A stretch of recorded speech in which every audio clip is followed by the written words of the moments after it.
போகிறதுக்கு என்ஜாய் பண்ண தானே வச்சுருக்கீங்க, அந்த டைமிங் சரி பண்ணுங்க. இது வந்து நான் பிளான் பண்ணி வரதுக்கு நான் பிளான் பண்ணி எங்கே வேணாலும் போவேன். Why come to a park? இதுதான் ஸ்டாலின் பெரும் விளம்பரப்படுத்தி திறந்து வைத்த தொல்காப்பிய பூங்காவின் அவல நிலை. கோடிக்கணக்கான ரூபாய் செலவு செய்து வடிவமைக்கப்பட்ட பூங்காவில் நாள் ஒன்றுக்கு 100 பேருக்கு மட்டுமே அனுமதி என்ற அரசின் கட்டுப்பாடும் அதை செயல்படுத்துவதில் உள்ள பல்வேறு குளறுபடிகளும் ஆட்சியின் தோல்விக்கு சாட்சியாகி உள்ளது.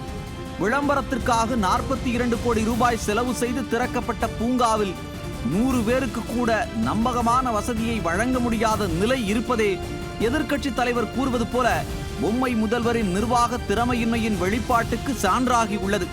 வெளித்தோற்றம் மற்றும் ரிலீஸிற்காக ஸ்டாலின் அரசு மக்கள் நலனை புறக்கணித்து விட்டதாக சாடுகிறார்கள் மக்கள்.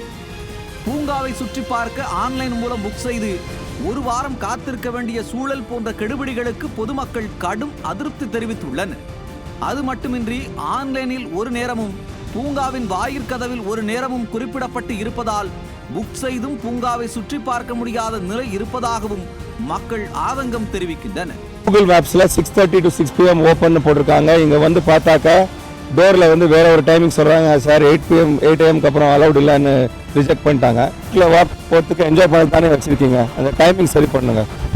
பொழுதை கழிப்பதற்கு அட்டவணை போட்டு 1 வாரம் காத்திருந்து பூங்காவிற்கு வர முடியுமா என்று மக்கள் எழுப்பும் கேள்வி ஸ்டாலின் அரசின் செவிகளுக்கு எட்டுமா? வெற்று விளம்பரங்களுக்காக இல்லாமல் உண்மையில் மக்கள் நலனையும் நேரத்தையும் கவனத்தில் கொண்டு செயல்பட வேண்டும் என்பதே மக்களின் எண்ணமாக உள்ளது.